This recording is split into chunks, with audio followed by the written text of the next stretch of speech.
പ്രതിപക്ഷ നേതാവിനെതിരെ പാർട്ടി യോഗത്തിലുണ്ടായ വിമർശനങ്ങളെ ന്യായീകരിച്ച് കെപിസിസി അധ്യക്ഷൻ കോൺഗ്രസിന്റെ പതിവ് രീതിയിൽ മാറ്റമുണ്ടായപ്പോഴാണ് വിമർശനം ഉയർന്നത് എന്ന് കെ സുധാകരൻ പറഞ്ഞു. പ്രവർത്തകർക്ക് ബുദ്ധിമുട്ടുണ്ടാകുന്ന ഒരു നടപടിയും ഉണ്ടാകില്ല എന്നാണ് വി.ഡി. സതീശന്റെ പ്രതികരണം. തിരഞ്ഞെടുപ്പിന് ഒരുങ്ങാൻ തീരുമാനിച്ചതിന് തൊട്ടു പിന്നാലെ ഭിന്നതയുണ്ടായതിൽ കോൺഗ്രസിലെ മുതിർന്ന നേതാക്കൾ അതൃപ്തി പ്രകടിപ്പിച്ചു.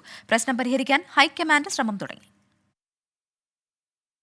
തദ്ദേശ തെരഞ്ഞെടുപ്പിന് വളരെ നേരത്തെ ഒരുങ്ങാൻ തീരുമാനിച്ച കോൺഗ്രസിന് നേതാക്കളുടെ തമ്മിലടി തലവേദനയായി. കെപിസിസി അധ്യക്ഷനും പ്രതിപക്ഷ നേതാവും തമ്മിലുള്ള പ്രശ്നം പരിഹരിക്കാൻ ഹൈക്കമാൻഡ് വേഗത്തിൽ ഇടപെടലുകൾ ആരംഭിച്ചു. AICC general secretary K C. Venugopal അനുനയ ചർച്ചകൾക്ക് മുൻകൈയെടുക്കും. വാർത്തകൾ ചോർത്തി നൽകുന്നവർക്കെതിരെ നടപടിയെടുക്കാനും ഹൈക്കമാൻഡ് ആലോചിക്കുന്നു. എന്തെങ്കിലും ചെറിയ ചെറിയ പ്രശ്നങ്ങൾ ഉണ്ടായാൽ ആ പ്രശ്നം പർവ്വതീകരിച്ച് കൊടുക്കുക, അത് വലിയ ഇഷ്യൂ ആക്കി മാറ്റുക, അതിനെതിരായിട്ടുള്ള ശക്തമായ തീരുമാനം പാർട്ടിയുടെ ലീഡർഷിപ്പിന്റെ ഭാഗത്തുണ്ടാവും. താൻ കാരണം പ്രവർത്തകർക്ക് വിഷമമുണ്ടാകില്ലെന്നായിരുന്നു ഈ വിഷയത്തിലെ പ്രതിപക്ഷ നേതാവിന്റെ പ്രതികരണം.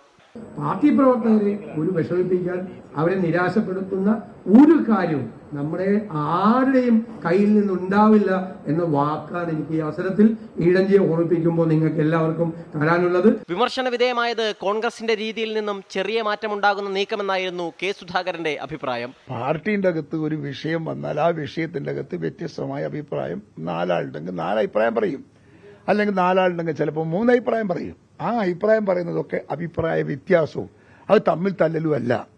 അത് ഒരു ജനാധിപത്യ സ്വാതന്ത്ര്യമുള്ള ഒരു പാർട്ടിക്കകത്തെ ഓരോ പൗരന്റെയും ഓരോ നേതാക്കന്മാരുടെയും അവകാശമാണ്.